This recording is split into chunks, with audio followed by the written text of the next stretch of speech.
Good morning, Ryan. Hey, How's it going? yeah, good man. How's things? I'm very well, thank you, mate. As I said to you before we clicked on the live, I said Happy Valentine's Day today. Anyone who's watching, it is Valentine's Day. So if you do anything nice this evening, then enjoy that.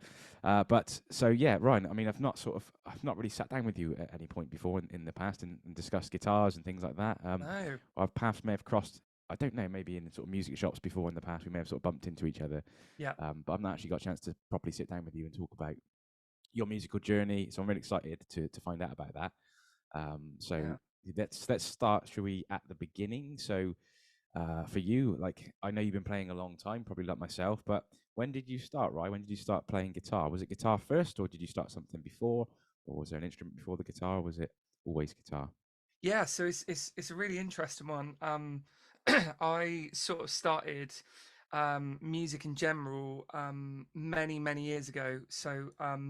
I think I was in like primary school, and um, I kind of got pushed into joining the choir in like my first school, and I really didn't want to do it. I was quite embarrassed, and I was kind of like, oh, I don't want to sing, and I don't want to, do that sort of thing. And then we had like a competition choir thing, and I got pushed into doing it, and I did it, and I absolutely loved it. I loved performing, and I loved the preparation, the rehearsals, and that sort of thing.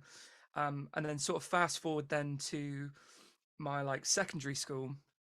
um I was always on the lookout for like choirs and that sort of thing. I really just Okay. enjoyed like performing, um and obviously, during school you do like performances with like shows and that sort of thing, like nativities and Yeah. whatever.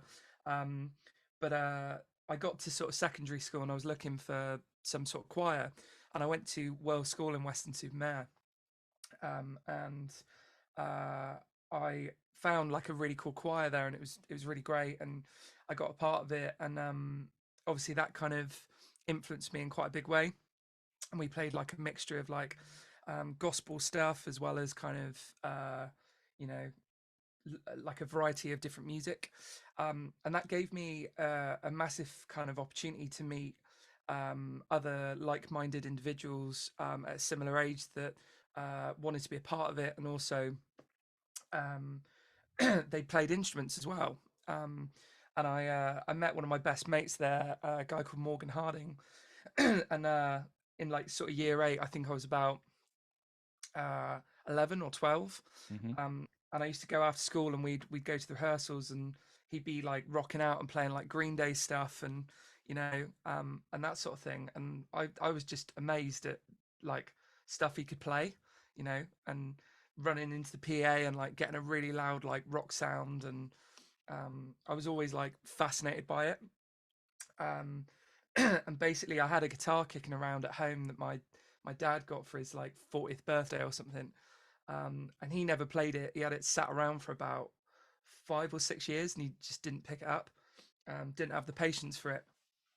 um, and yeah, and that kind of solidified my journey a little bit. I got really inspired by all these great individuals at choir, and you know they just get together and jam songs and stuff. Okay. YouTube blew up in like, I think like 2007, and I didn't have the money to have like lessons or anything. Hmm. So um, yeah, basically I just learned from YouTube, man. Um, and then fast forward to like year 10, I was doing like gigs with the choir and whatever, like all around the country. And in the intervals, we were doing like busking and that sort of thing, Okay. um, where like we try and make money for like charities and that sort of thing. And I just loved it, man. I loved singing and playing and that sort of thing. Um, and then I got convinced to do music at GCSE by one of the teachers, and I didn't take it in the beginning, and then I did like a you know um, extra GCSE thing after school, and that convinced me then to kind of go on to you know do music at college, and then we're basically here, man. I mean, that's really cool, and that was a really sort of concise way all the way through your sort of your school and things. I got a couple of questions for you out of Yeah. what you've just told me there. Do you still sing to this day? Do you still sing No, now? No. Absolutely So not. you No. packed up the singing. I as soon as I realized I wanted to like focus on guitar, I just like I just put all everything into it. I didn't like Okay. I didn't I sort of thought about it and I was like, do I want to be a good guitar player and a good singer, or do I want to be a great guitar player and then not bother with singing? Yeah.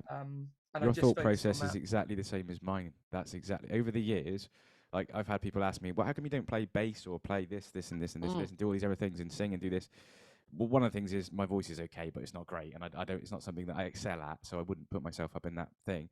But I think my thoughts are the same as you. It's like I'd rather be really great at something yeah, than be okay at a bass, like okay at singing, yeah, okay at guitar. I'd rather be really good at focusing on just that one sort of subject that I really focus down on. I know it limits your gigs. I get that. Like it does yeah, limit your sort of like jobs and the work you can do by just specifying in one thing.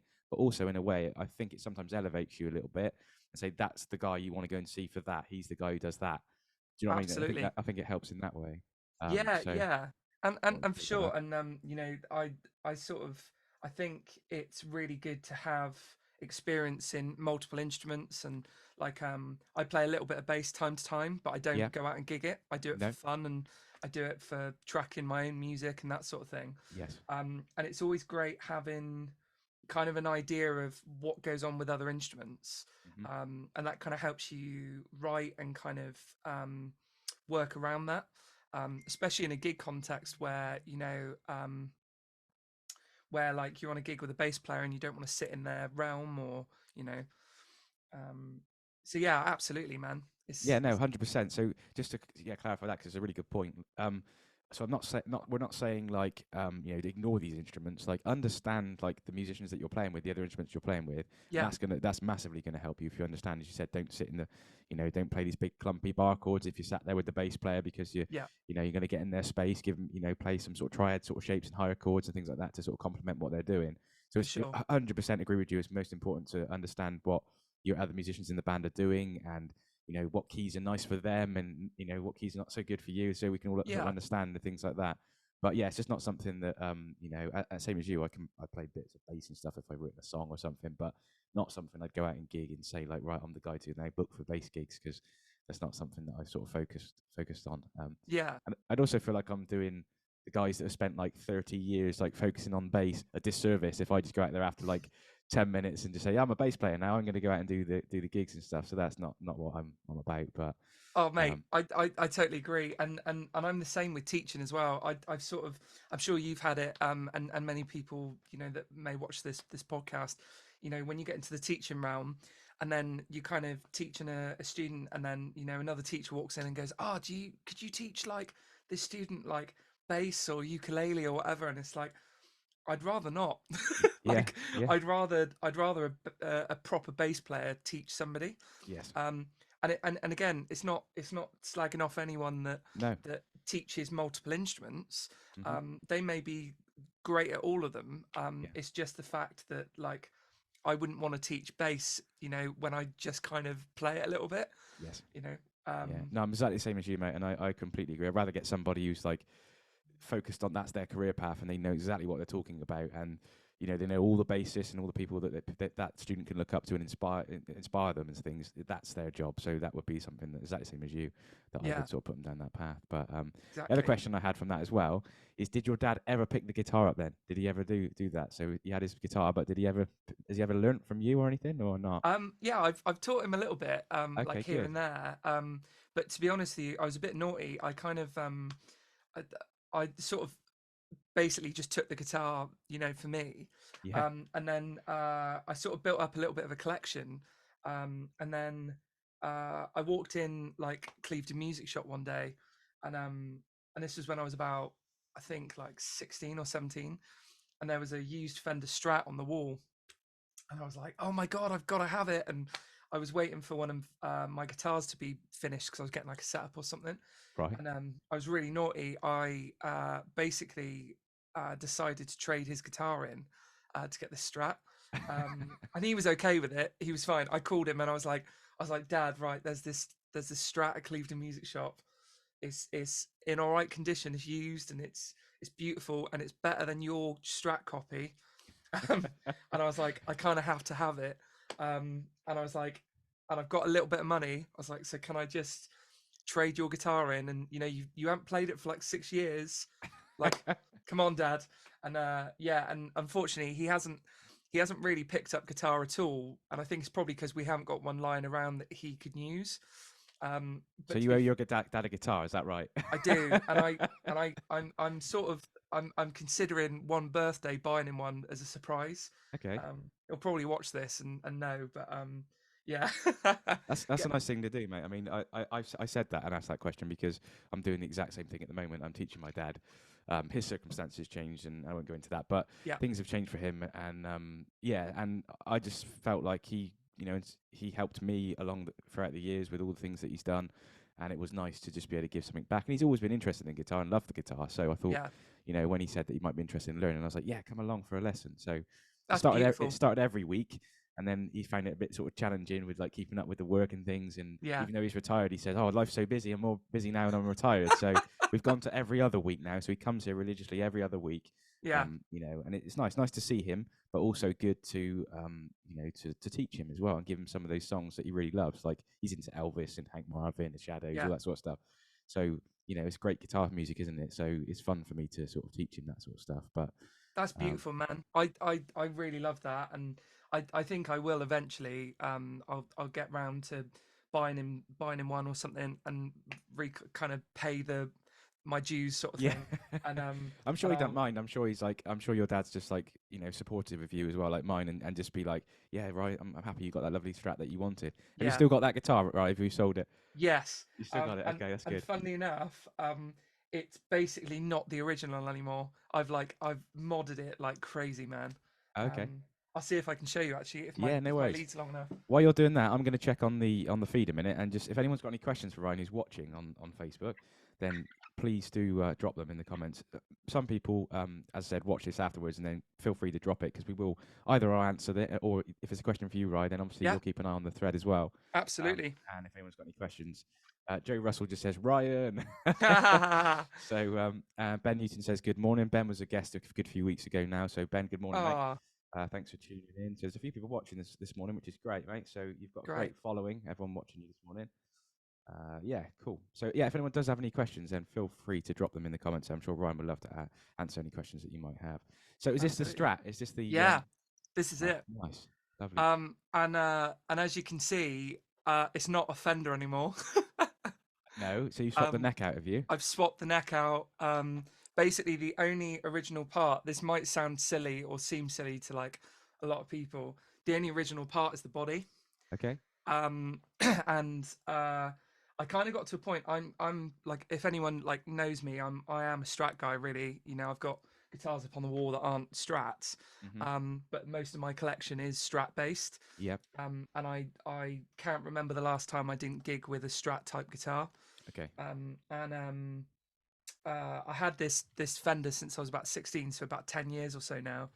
And you know because I have the luxury of kind of playing some really nice Strat type guitars, Mhm. um, I just needed my Fender Strat to be better. Okay. Um, and I was sort of adding it up in my mind, and I was like, I can get like a really nice neck that would be on a really expensive guitar Mhm. for like 200-300 quid. Um, and I was like, I think what I'm going to do is I'm just going to, have a look around, see what I can find. Anyway, I found this company. The name escapes me now, and they're in the UK, and they buy like Canadian maple, and they make these really boutique style necks. And as you can see, this is kind of like Very a nice. roasted kind of flame maple neck. And I'm kind of quite a big fan of like gloss necks. Okay. I quite like them. Um, so yeah, and basically, I got Pete Lewis, who does a lot of work on my guitars. Fantastic luthier and guitar setup guy. I got him to fit it, and then the headstock was looking a bit blank. So I was like, I need to put a decal on this. This needs to like Does that say have a vibe. Excalibur? Is it Excalibur? Yes, yeah, which obviously is a joke, Yes. Yeah. Yeah. to Wayne's World, and yeah, so I got that, and then I thought I've got to put my name on the headstock, so I got Ryan Davey there, Nice. um, and the serial number I will hide, but is my birth date. Okay. Look, not your pin number then. I thought you were going to put No, that on can you imagine? there. Just in case you forget. I'm on like a gig and I need like a pint or something, and I'm like, oh, what's my pin number? And then yeah, and then obviously pickups wise, um, I wished I was endorsed by them because I absolutely love them. I'm a massive fan of Seymour Duncan pickups. Okay. They're in pretty much I think 6 out of 8 of my guitars. Is there anyone Um, watching? Seymour Duncan. Ryan yeah, wants an endorsement. endorse me, please. But I absolutely love them, man. I've had quite a few different sets of pickups in a variety of guitars, Hmm. and for some reason I always just lead to Seymour Duncan. They just do a thing and it works, man. So yeah, but this Nice. this guitar's great. It's so stratty the way it should be. It's not Yes. like a modern Strat, and it feels slightly different. It feels like a Strat, and I love how kind of individual to me it is, I guess. Yeah. I mean, that's a really unique guitar. So, is it is it misty something? The color? It looks like a greeny, sort of like a silvery. Yeah, so it's got like it's a bit it's a bit dirty, needs a bit of a clean. It's got a little bit of a sparkle to it. Yeah, you can see that. Yeah. So yeah, and it's kind of like a kind of frosty silvery sort of color. Yeah. But I always find it really interesting because the scratch play always affects kind of how you see the guitar. Hmm. And I had a white scratch plate on it a little while back, Right. and the color looked slightly different. Okay. And just because obviously it's got a little bit of a shine to it as well, so the reflection Yeah. and that sort of thing. But I accidentally bought these Seymour Duncan antiquities in cream, and I wanted them in white originally. And then they turned up, and with the white pick guard, it just looked gash. It was Yeah. just terrible. So I was like, basically, I wanted to get a cream scratch plate on it, Hmm. just to match the pickups. And now I'm just in love with it, man. It's just such a beautiful guitar. It's a really unique guitar as well, and it's really unique to you, and it means something to you. So that's a really nice guitar. Yeah, Yeah, absolutely. lovely. Why do Yeah. you think? Why do you think, right, that you always go to the Strat when you play live and things like that? Then why is that the guitar for you? Um, I think I think it's to do with all my influences. Okay, Um, and ironically, when I did my music degree about 5 years ago, I did a dissertation on why people gravitate towards a type of guitar. So, that's like interesting. when you hear people say like, "Oh man, I'm a Telly guy," or "Oh man, I'm a PRS guy," or an Ibanez guy, or a Gibson, or whatever. Hmm. I did a research project on kind of why people gravitate towards certain styles, um, and I think I learned a lot about why I'm a Strat guy, and the research didn't. It had a conclusion of like a main theme of why people would, but it never got fully concluded, Okay, because it was kind of impossible to answer really. yeah. And I did like interviews with guitar players, and I did a lot of research in multiple fields on it. Hmm.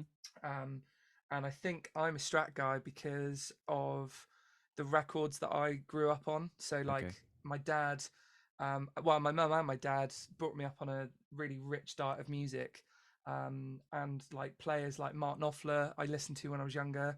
Obviously, Strat guy mainly. I know he hmm, did tellies and yeah, that sort of thing. yeah. People like Jeff Beck when I was younger. I listened to a lot of Steve Lukather not knowing it. So Yes. I was listening to like a lot of like Randy Crawford and that sort of thing, which he obviously heavily featured on. And he had kind of Strat slash super Strat type things on that.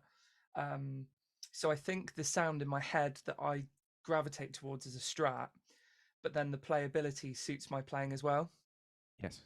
No, Um, so that yeah, makes sense. I mean, I guess the conclusion to your dissertation is, I guess, a little bit of the it's down to your influences. Is that what you sort of, you didn't get exact conclusion, but that makes sense, doesn't it? I suppose if you're yeah, looking up to these musicians and they play these types of guitars, then obviously you're going to gravitate towards those styles of guitars. yeah. So And um, weirdly, on my journey, like obviously I've been inspired by loads of different people throughout my kind of time of playing and that sort of thing. And obviously a big influence of mine is Andy Timmons. He Yes. changed my life at about 18. I saw him play Cry For You live, and it totally changed how I saw guitar and what I thought my purpose was with music. Um, and it's kind of weird. I sort of didn't aim to go towards Ibanez, which is what I predominantly play now. Yes. Um, but like it's kind of weird how I've kind of ended up there. And obviously he's an Ibanez artist, and that sort of thing, you know. So I think there is definitely something in it in regards to like icons and that sort of thing. Yeah. So your favorite guitar, would you say, to gig is the Ibanez sat behind you, or is it Yeah. So this is one of two Ibanez's that I own. nice? I own two Ibanez AZs, Yeah. um, and obviously the name is AZ because they're trying to say that the guitars can play anything from A to Z, sort of thing. Okay. Is that where it comes Um, from? Is I didn't know that. So yeah, yeah, something you learn every day, right? I thought it was just a Um, model number, but it actually has a meaning. yeah. Oh God, the Ibanez model numbers, man, are crazy. um, but yeah, these guitars to me are what you'd say is like S types, you know. Yep. Um, and I'm obviously a massive advocate of HSS guitars. Mhm. If anyone doesn't know, that means humbucker, single coil, single coil. Yeah. So you got the humbucker there, and then the two single coils. Um, and yeah, man, you know they've got like a vintage modern thing. Yeah. Obviously with the roasted maple neck, so it's great for different kind of temperatures and venues. It doesn't move that much. Obviously locking machine heads and that sort of thing. Um, and yeah, man, they're just super versatile. And pretty much every week I'm gigging with a different band. I don't really have like a permanent gig. Well, I kind of do a little bit now, but like, um, and yeah, for pretty much every genre, every style, this kind of gets me by. So Yeah, let's talk a bit about that, yeah, Ryan. So like your live work, and also we'll talk a bit about your because I know you released some music. Like, was it this year or last year? Last year, wasn't it? late last year, yeah, Yeah, last year. Yeah. So yeah, so we'll talk. I think we'll talk about your live stuff first, if that's okay. So yeah, um, as you just said, you haven't got a permanent band that you play in, but I know that you're a busy lad out on the circuit. yeah. You know, dapping for different bands, doing different shows, things like that. So talk a little bit about that, right? So is that, do you choose to not have a permanent band because you like the diversity of just playing in different bands every single weekend? Yeah. Is that the main reason why, would you say, or? Yeah, so I kind of figured out I basically before I went self-employed, like when I was doing uni, um I kind of figured out that I'd find it quite boring musically to like play the same set every week. Mhm. And I'm not saying that everyone should do this. It's just how I kind of work. And I sort of describe myself a little bit as a hyperactive kid that struggles to focus on one thing. So what I kind of found along my journey since about 16 is that like if I was with one band and I was playing the same set, I'd just get really musically bored and like Yes. I wouldn't feel that inspired and um so pretty much since I started gigging around about 16, I had like bands that I was in. um but luckily they didn't gig like every weekend. Mhm. Um so what I would do is I would sort of like work with multiple bands and then um every week learn a new set or be on top of something new. Yes. um, and pretty much is still the same to this day. Things have changed in regards to like I'm sort of a part of like a Whitney Houston tribute at the moment, which is doing really well. It's really great, and that's like a permanent thing in my diary. Okay. And I'm starting like a function band, and that's going really well. We had our first gig on Saturday, um, but the thing is even with those two permanent projects, I still want to work with as many people as I can. Yes. And that's not because like I don't know. It's not necessarily because like I want to do that to get famous or anything. It's just because I, No. I just want to work with as many people as possible, and I love it, man. It's great. Well, that's the networking business side of music, isn't it? So Yeah. that's what we all really, want to do and strive to do. My Mm, situation is a little bit different because I have been in a band for 12, 13 years in the same yeah. band. And there's part of that that is because they're great musicians and great friends of mine, and that we all gel, get on, and it's very rare sometimes to be in a band where everybody seems to get on, and Oh man. it's really and because I found that, I'm just like, right, I don't want to let this go. Like this is really special. Like to be Yeah, able to be in a band where people get on really well, and there's no edge to anybody, and it's all really sort of nice guys. So yeah, that's the main reason why I've stayed in that situation. But there is a part of me as well that's like, oh, I do miss, like, I wish I could do that gig, and it comes up now and again where the band are not available, and I can go, yeah, I'll take that gig. Thanks very much. Like, yeah, but I feel like I miss out on a lot of work in the network because of that, because I am in a set band and I am sort of loyal to them, and I do gig a lot with them. yeah. I do miss out on a few, opportunities and stuff. Do you find it stressful, right? Like, obviously you're probably used to it now, but do you find it stressful? Because from my perspective, I like to have a calendar that with the band, I know that all these gigs are in the calendar and I got them all booked in and we're all good to go. And I trust the guys who are going to do it and we're going to have the work there. But I suppose if you're gigging around with other musicians and lots of different bands, there's always that risk, I suppose, sometimes that the gig doesn't come off. Or is there always a stress or a worry that, the work might slow up or not come in? Or have you not found that at all? um yeah, so it's a really interesting one. I think how I kind of work is that I always look forward to a weekend off, but I try and have every week. I always try and have one gig a week, no matter who's with. Um, Obviously, you work with certain bands, and you sort of go, "I really enjoyed that," or "I really didn't," Yeah. and then that's when you kind of then assess if you want to book them in continually. Um, but like, yeah, I don't really get too stressed out about like what's coming in or not, I suppose. Because yeah, I just I have enough that comes in through the year that I'm kind of happy. Yes. And the key is always to like always take a couple gigs a year that you've never played with certain people. Mm-hmm. Because the way I always think about it, it's always like a snowball effect. Yes. In regards to as long as you turn up on time, you learn your stuff, which is the most important thing.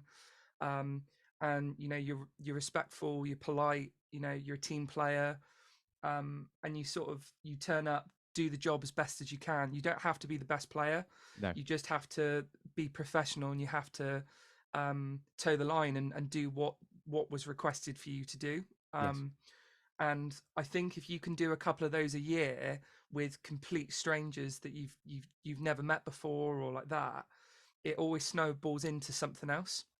No, you're um, you're right, and mate. That's really great advice. Like yeah, I completely agree with what you're saying there. I yeah, also find as well, like I'm sure you agree, that the most important thing is getting on with everybody. Like being absolutely, being that person that walks in there. You don't have to be the best guitarist. You really don't. You can just yeah, as long as you can talk to people and you can get on with people, make them feel at ease that you're going to do a good job and you know what you're there to do a good job. yeah, I feel like that's the majority of it, if I'm honest. Like you turn up yeah, on time and you get on well with people, and not causing problems, not causing issues for other people. yeah. I feel like that's you're going to get the call again and again and again. I feel like Oh that's man, absolutely, and it's amazing the little things that go a long way. I always like to like if I can see someone's quite stressed out, or they're faffing with cables, or they're like, oh, we need to set up quickly or whatever. If I've got nothing to do, hmm or I've set up my station, I think one of the best things you can do is turn around and go, is there anything I can help you with? Can I go and get you a pint or something because you yeah, haven't got time to grab one? Can I get you one? Is what can I do to help that will make you feel better and will make this run smoothly? um, and that's a part of being the team player thing. you know um, but yeah, man, and I always say this as well, it's going back to what you were saying about just getting on with everyone and that sort of thing. I say this to students all the time when they ask me about gigs and stuff. It's like, if you're a great player and you're like one of the best in the area and people really rate you, but no one gets on with you, and then you've got someone that isn't anywhere near as good level wise as this guy, hmm but yet they're the nicest person and they're the team player and they're professional and whatever. If you've got to sit in a car with them for yeah, 4 hours to get to a gig, I know who I would pick. I'd pick this person yeah, every single time, you know, because sometimes the punters don't really care that much if the musicality isn't the same. Do you know what I mean? yeah. So I would always rather pick the team player and the person that's professional and will do the job, versus the amazing player that does have those things but isn't a great person to get on with. Yeah, no, I completely agree again with you on that one. That's a Yeah. really good point. I mean, right, to you, if you could, this is an interesting question. If you Okay. could put the your like best gig, like your best gig. So not I don't mean like you have to name a date and a time when you've done your best gig, but a good gig for you. What does that look like? Is that like your amp sounds great, your guitar's just been restrung? What is that for you, Ryan? Like you must have had those occasions where you go, "This is a really good gig." Um, what Um, is that for you, right? Do you feel like there's a sort of a formula for a good gig for you, for or me, it's like so many things. It's like when the stars align. It's like and I had it Saturday with the function band that I've sort of started. You know, everything was just for me was great. Like the groove was great. You know, I had Miguel Andrews on kit, who's one of my like best mates. You know, he was grooving. I was really locking in with him, and it felt tight. You know, I had Sean Booth on bass, who's an incredible bass player. Um, I always joke with him that I see him more than I see any of my family or like my ex girlfriend or whatever. You know, he's basically like my work husband. It's really funny. You know, and then I had Bindi Baker on vocals, and she was killer. You know, she's got a fantastic voice, and for me, the stars aligned because the sound was great. You know, I was loving my tone. It was kind of it's a semi-outdoor venue, so it's like you can get quite cold hands. And for me, cold hands, no matter if everything is perfect, you know, cold hands will mess me up. yeah, Um, so for me, it's like it's loads of things, little things that all line up. Um, but if the sound is off and my hands are cold, yeah, it doesn't matter who I'm playing with. It doesn't matter what the venue's like. It doesn't matter anything. If my hands are cold and I'm struggling to play, and the sound I can't hear my guitar, it's a bad gig for me. yes.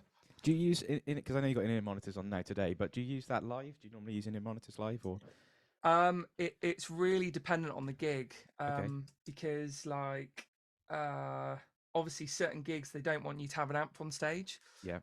so they want it to be all silent so the mics aren't getting like muddy and that sort of thing. Mhm. Um, so if I have got a silent stage, I'll have to bring in-ear monitors.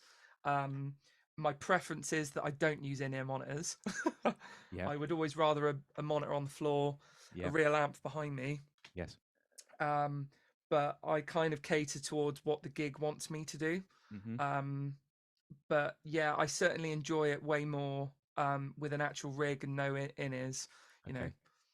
Yeah, I mean that's great. I mean, mine would be like, and I know I use a Kemper nowadays just because of the same reason you just said about them. People saying, no, I don't want anything on stage. I want it to keep quiet stage, all that sort of stuff. yeah, Um, and yeah, my ideal rig would be in-ear monitors, one in, one out. That's yeah, what. So normally the one near the drummer that's in, because you know the cymbals are right on my ear height because I'm quite short. yeah, But yeah, so one in the right ear, one out, cabinet behind me, you know, some sort of amp or, you know, some valve amp of some sort, and then like a monitor in front. That to me is like the perfect sort of the sound that I sort of tend to gravitate towards. That sort of, yeah. you know, surrounded by guitar sound and also, you know, everyone else that you can hear as well. When you run your in-ear monitors, right? Like when you're Mhm. running, I've always wondered. I know there's ways of doing it with like a valve amplifier. Yeah. Do you use some sort of like aux box or something like that to be able to sort of hear your mix out of your IEMs? What do you use to get that to work? I'd absolutely love to use an aux box. I think that would solve all my problems Right. with a valve amp. But so whenever I use a valve amp and I've got in ears, I just mic it, and then obviously I Okay. get that sound. Hmm. Um, if I because normally I get the heads up that it's like an in ear gig or it's a silent stage or whatever. Yeah. Um, with like for example the Whitney gig that I'm doing at the moment, I have the option whether I can have a monitor or I can have in ears. Um, but with some gigs that I do and they go, it's going to be on in ears, so bring your in ears. If they're okay with me using an amp, I will just actually still bring a DI setup because I say this all the time to like students and stuff. I way prefer the sound of a DI'd guitar Hmm. in my ears than an actual amp with a mic on it Okay. because you always get the consistency of sound. So with you for the Kemper, for example, the way it will sound through the same mixer at Y- home, Yep. is how it will sound live, and that Yes. won't change on 50 gigs of the year Hmm. with an amp that's mic'd up with the same mic, the same cab, the same whatever. There's so many factors that can change how it sounds in your ears. Yes. Um, so if I get the call that we're doing a gig and I can bring my amp, but I've got my in ears, I will always go direct because I prefer the sound and it's consistent. Yes. So every gig it sounds exactly the same in my in ears as what it does with my amp. It wouldn't. That makes sense, mate. There's so many variables of like where the mic is against the speaker. And I know some people mark the cab and that's where to put this, but it can change. You can get knocked or whatever it is, and the stage, wherever you're playing, can be sort of slightly different. And Yeah. there are variables, and that's one thing I would say. In like, I still love a valve amp, mate. Oh yeah. Every guitarist does. But the Yeah. one thing I would say in the Kemper's Court is that every single gig, I sound consistent from gig to gig to Yeah. gig, and that's great in terms of having a good gig. That's good for me because it's most gigs now are good gigs where like the sound there's never an issue with sound, Yeah. as in before with when I was running a cab and a mic and all that sort of stuff in front of the cab. Then I was having gigs where one gig would be amazing, next gig would be rubbish, and the next gig would be great, and then it would be not so good again, Yeah. just because of the venue and things like that, or Yeah. issues with what I was getting in my ears and things. I just didn't. Yeah, it just varied so much.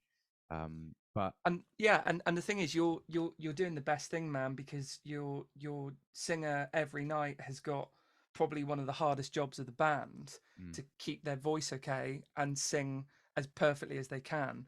yeah, And the thing is, man, is like you're consistently saving your singer going direct because they're not fighting the volume of your guitar amp, which could be different on every gig. yes, Because obviously some venues, you're gonna have to be louder than others. hmm It could do with the position that your amp's on stage. It could be to do with, your drummer's had an energy drink that night and he's bashing the hell out of the kit, and then another night you're playing at a jazz club and yeah, it's total changes in the gig environment, isn't it? And you're doing the best thing going direct for the singer. yes, Um, and also, like you said, if you get used to that DI sound through a Kemper or a hmm Helix or whatever you're using, yeah. if you get used to it, you'll feel inspired and you'll play as good as what you would through a normal amp, um, as you would what a digital is if you just get used to it. Because it is quite a lot to get used to, I think. Oh yeah, it was first gig was like sensory overwhelm. It was just like, what, this is so different. This is so I don't think I like this. It started off Yeah, with like, I don't think I like this, but my ears just weren't attuned to it, and like it just sounded like I was in a studio. When you go in a studio and you put your headphones on and you do like a track and you record it, yeah, it sounded like that, and I was just like, okay, this is weird. I don't normally get this on a live sound. This is the strange sort of situation. And then there's yeah, that isolation thing as well. If you don't run a room mic or anything, or some sound from the room going into the PA, we put your in-ear monitors in, and then all of a sudden you feel like you're in your own bubble. And I know you can yeah, hear everybody, like you can hear the drums, you can hear the bass, and that if it's all sort of mic'd up and done correctly, but you feel a bit isolated from the room if you're not. Do you know what I mean? absolutely. Like you feel a bit like you're looking around, and you see people talking out front, but you don't know what they're saying, and it's a bit like, oh, I feel a bit weird. I'm in a fishbowl. Yeah, It's really yeah, yeah, strange. yeah, yeah. And I was quite fortunate like years ago because I found a trick for that. Okay. And I'm sure you've tried it, or if you haven't, definitely try it. It's a bit of a faff, but if you've got that extra time on a gig, do it. I was with a function band for a little while, and you know they kind of forced me to go DI, even though I'm still am a valve guy. Yeah. And at the time, I didn't really like it. I had a little HX stomp thing, and I was using the switcher to like go through the presets and whatever. And I couldn't do it without a monitor on the floor. I could like have my inners in, but I'd take one out and I'd have my guitar sound hitting me, and then I'd have some in my inners as well. Yeah. And at the time, I was just saying I'm just not getting enough of the room feel. I'm not getting that like I don't know the reverb of the room or like just the natural ambience of the room. Mhm. And pretty much every gig we started setting up a room mic, Okay. Yeah. just slightly out the front, and it massively changed my like in-ear experience, because what I was doing is on the iPad I was having the levels of what I was hearing in my headphones, oh sorry, in-ears, and I could dial in the room sound to be a bit louder than my DI sound, Mhm. and it such a game changer, man. You know. That's what I was going to say. Like we don't do that just because you said it's an extra sort of faff, an extra thing to Yeah. set up in in a gig environment. But that's the thing. Like if you are, I've got used to it now. But if it Yeah. is an issue and you're like, oh no, I don't like IEMs, and you've tried it a couple of times, like once or twice, and then you go, no, chuck them out. I don't like that. Yeah. Just try what you're saying because that is a very good way to work around it. If you are feeling like isolated, like in a fishbowl sort of thing, then try putting a mic somewhere in the room where you Yeah. are picking up some of that ambient sound and that sort of reverb of the room, as you said, and then put that through your ears a little bit, and it will make you feel a bit more like you're actually in the room and not sort of isolated from everybody else in that situation. But Yeah. I don't know. I don't know if you've had this problem as well. I used to have the boost like like a spark or whatever on the yep, end of my chain, yeah, and what I ended up doing is I used to send it to the sound guy, and then when I'd go for a solo, I'd hit the boost, and then in my ears would be like so much guitar, it'd be stupid. And obviously that's common sense, right? You know, you boost a signal, you're going to get more volume. yep, I ended up sending, I had a stereo out, and the band that I was with, that I was doing this with, um, I they never wanted me in stereo because they never had enough inputs. So I always okay, gave them like a mono thing. hmm, And what I used to do is I used to send um, out to the front uh, the signal through my I can't remember how I did now. I sent out the front a different signal to what I had in my ears. so like a split signal sort of, yeah, Yeah. So yeah, I'd tap my spark and the light would come on for me to do a solo, but yeah, I wouldn't get any extra volume in my ears. okay, And it was, oh man, it like saved my life because I had some gigs where I'd tap the boost on and I'd be like, oh, you yeah. know.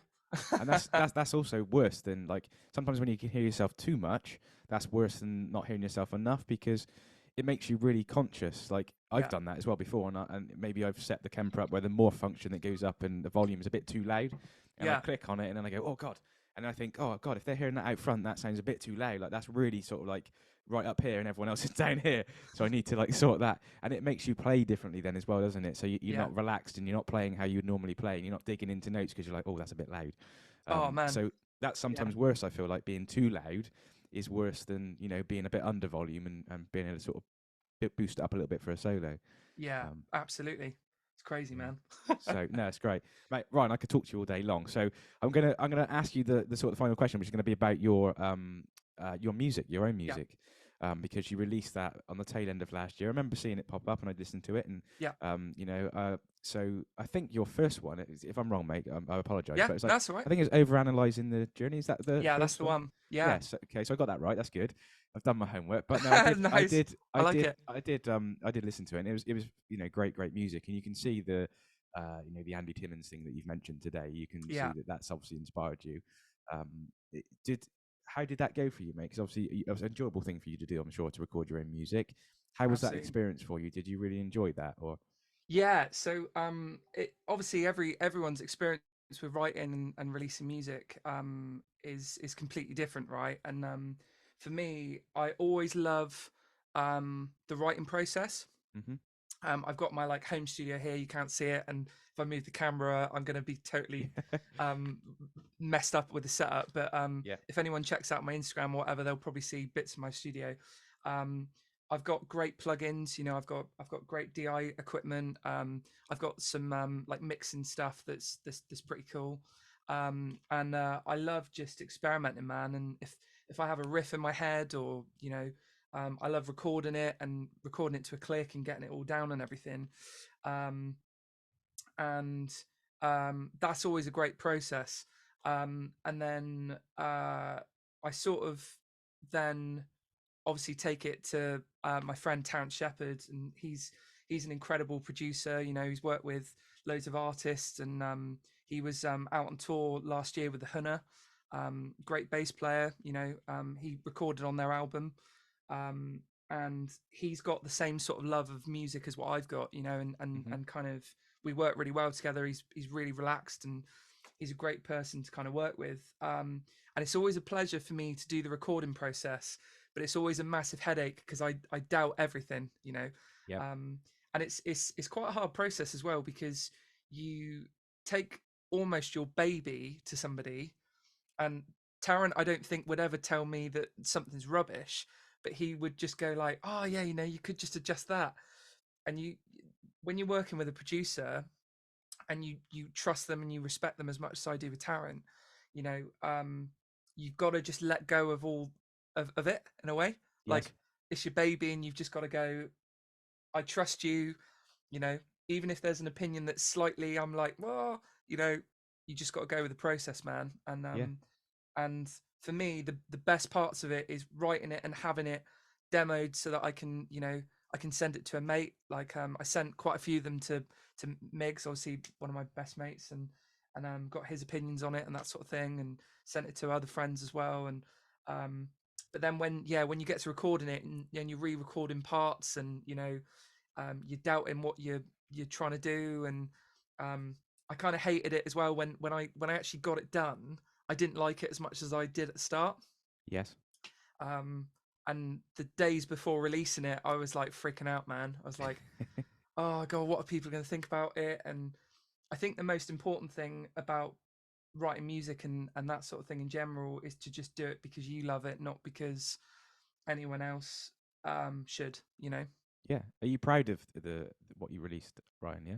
Absolutely, man. And I hear Yeah. it totally Good. different now to how I did when I wrote it. You know, and over analyzing the journey, I use that kind of line, that kind of idea, because I always question everything about where I'm going with music and what I'm trying to do with it all, and Hmm. am I doing the right thing? You know, I've given up so many hours in my life, and you know, days and whatever, where I could probably, and you know, all the money that I've put into equipment and that sort of thing, I could probably afford a house right now, you Yeah. know.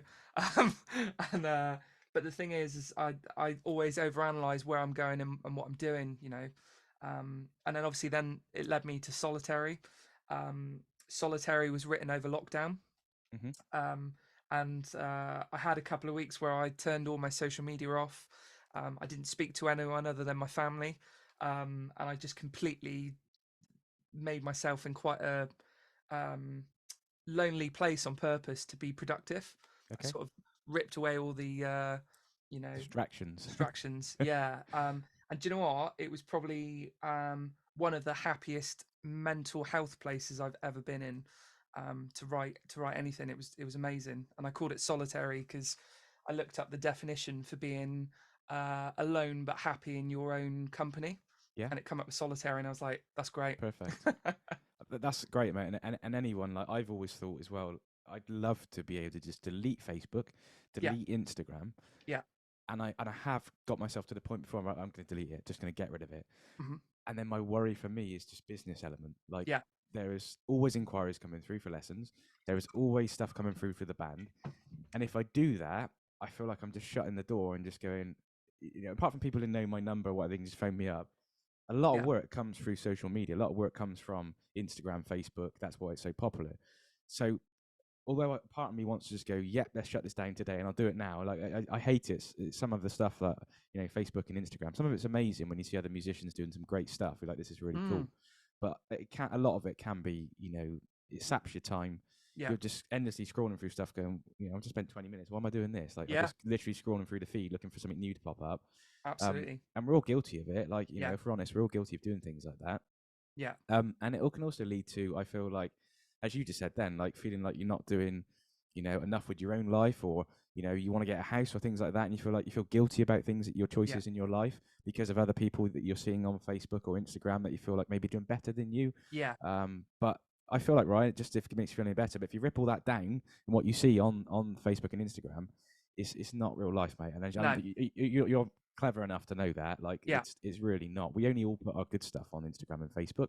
You know, yeah, we don't, if we have, you know, not many people, unless you're really open and honest, if you're having a bad day, not many people, these tend to yeah, stay off Instagram and Facebook. They're not putting that all over Instagram and Facebook. It is all your, absolutely, like, glorified life moments, that we all put up onto those social channels, because it's, you know, the sort of the best bits. for sure, Um, man. And and so and, and that's it. And it's people only upload what they want people to see, right? yep. And you know, and the thing is I think with music, I think we're not we're not in the normal world. We're not in the 9 to 5. We're not in you know, and I've struggled with that a little bit with friendships, relationships, that sort of thing, you know, with Hmm. in regards to people that don't understand that world. Yep. There's not a connection to it, you know. And And the thing is, and that's okay, that's absolutely fine. I don't need many people to understand how my life is because of music. Yes. But for me, I'm 110% or I'm not at all, you know, Yeah. and that's why, you know, everything I do is just focused towards music. It's not anything else. It's just music, you know. Yeah. And keep that, right. Never lose that. Like that's an amazing thing, and Yeah, never sway from that path. Always stick to your, what you're saying there. 110%. That is working for you, and definitely stick yeah, to man. that. But I'm sure you've been in situations like, I'm just going to mention a situation now where I've been to like work events with my wife Charlotte, Yeah. and she's in a different industry to me completely.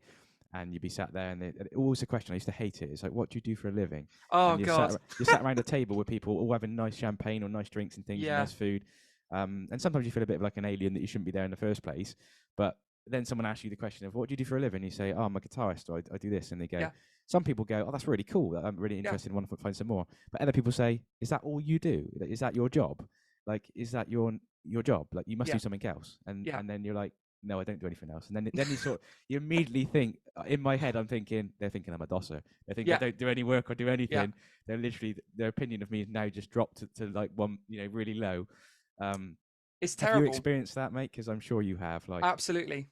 yeah, Absolutely, man. Yeah, absolutely. I had a situation a little while ago where uh I'm not going to name any names because it no, could no, get quite awkward, but I had somebody um who was quite close to somebody that I knew know that I was a musician, yeah, and they turned around to me and they said, so where are you on like the class scale? Where are you? Glasgow. Yeah, are you like low income? Are you working class? Are you whatever, What a like question?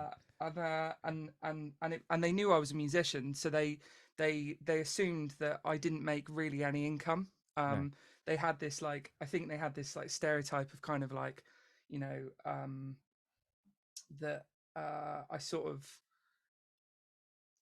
I don't know, got out of bed late and I did like drugs and alcohol and all this stuff all the time, which I'm completely clean in all those areas. I yeah, don't drink, I don't do anything. And you know, and they were almost just like, almost assuming I just didn't really make any income. I dossed about, like you said, yeah, you know, and that sort of thing. And they see me like do these gigs where I've got loads of equipment behind me, but don't know what it's worth. They don't have any idea of whatever. And I just turned around to them and I said, like, you know, I make quite a bit of money from music, but I don't need to because I'm happy from it. I didn't get into music to make money. I yeah, did it to have a great and happy lifestyle, you know, and that's what makes me happy. So that's why I'm doing it. And it's amazing some people's perspective of what they think you do when you say you're a musician. yeah, It's just, it's quite funny actually, you know. And it's amazing the people that are really interested and they're like, oh my gosh, so like, yeah, you go out on like weekends and you make a lot of money and like that sort of thing. And it's like, well, maybe not a lot of money, but like I make money, like, yeah, you know. yeah. But then I think it's all about the rule of three, right? And if you can make income from three income streams, you're fine. Yes, Um, yeah.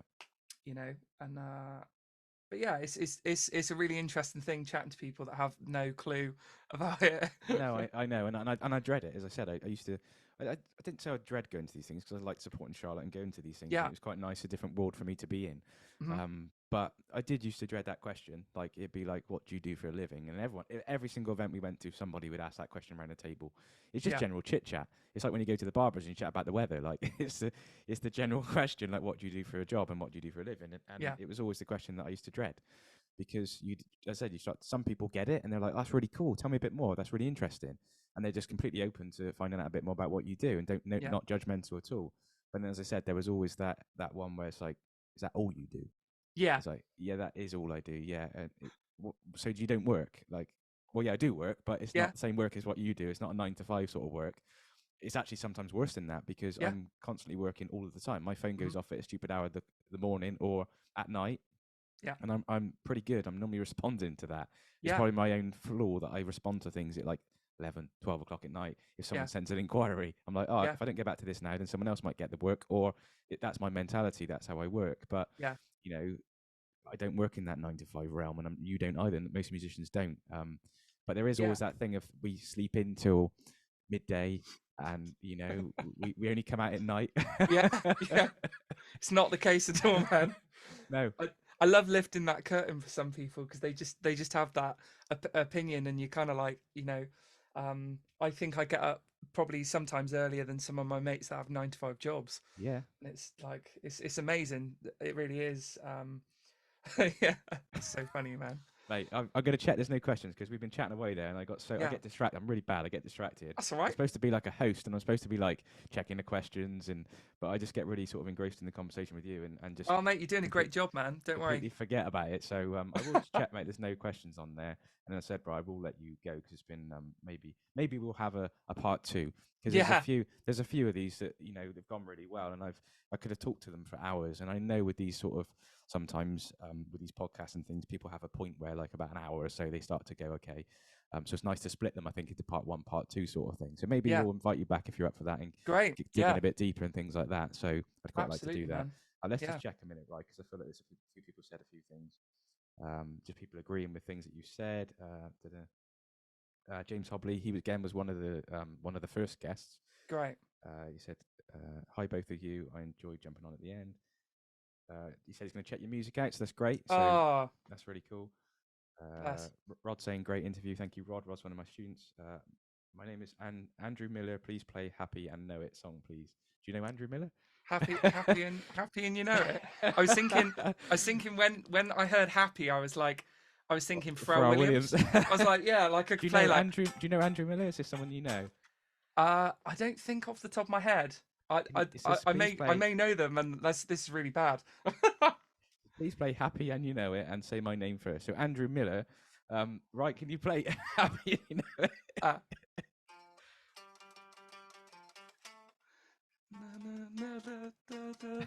da, da, da, da.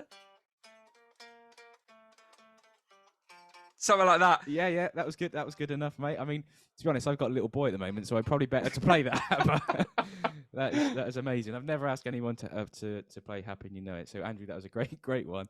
I mean, some people would be surprised. Some things I do know, like I think I was teaching some like younger kids over lockdown, and I was learning things like Barney the dinosaur theme tune.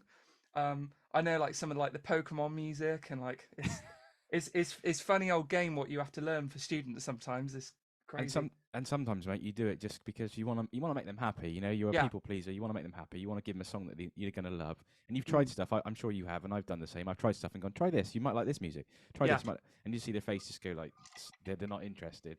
But then they say things like, I want to learn the Pokemon theme tune, and I want to learn what's the worst Star one I Wars. Yeah, the worst one I've ever had was it Gangnam Style when that came out? Oh And God. it's like, can you teach me that? And I was like, not really sure what I could show you on that. So I think I ended up like sliding up and down the E string, going like do do do do do do do do do. Yeah, do, yeah, like yeah, that. yeah, yeah.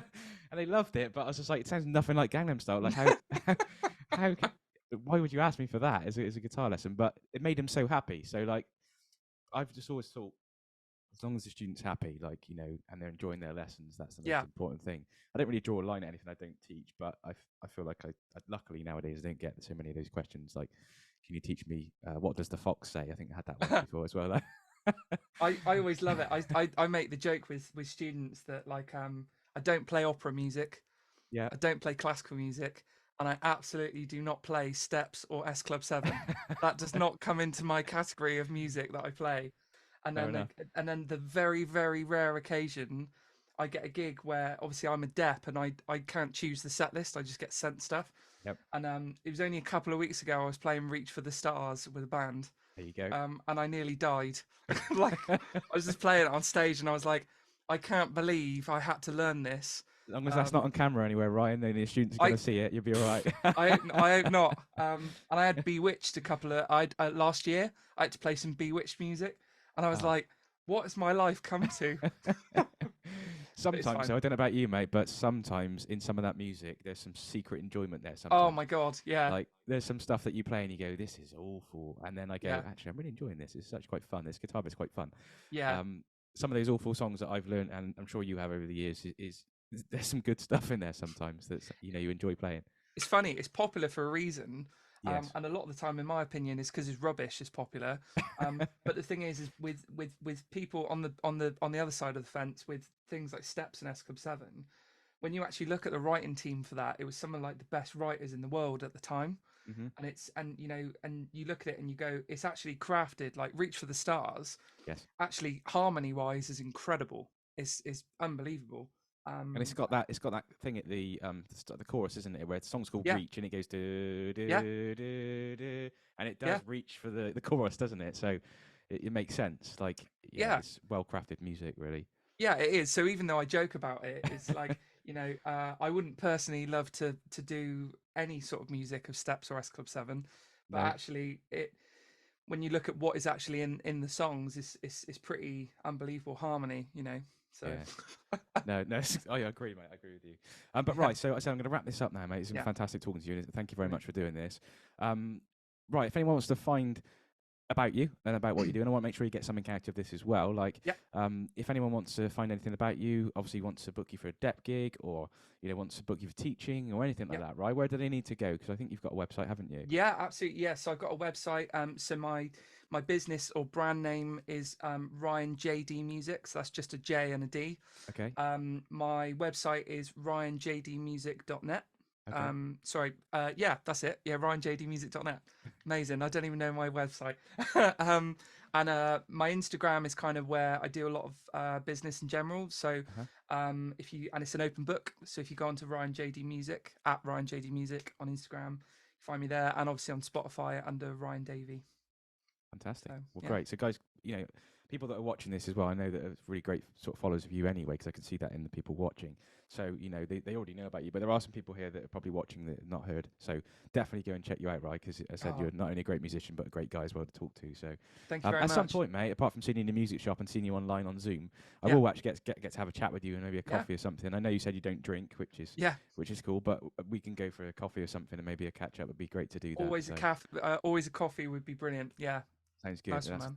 Sounds good to me. But right, thanks very much, mate. I do appreciate Thank it. you. And I will look forward to seeing you soon, mate. Take care. Yeah. Cheers, bye. Thank you, Rye.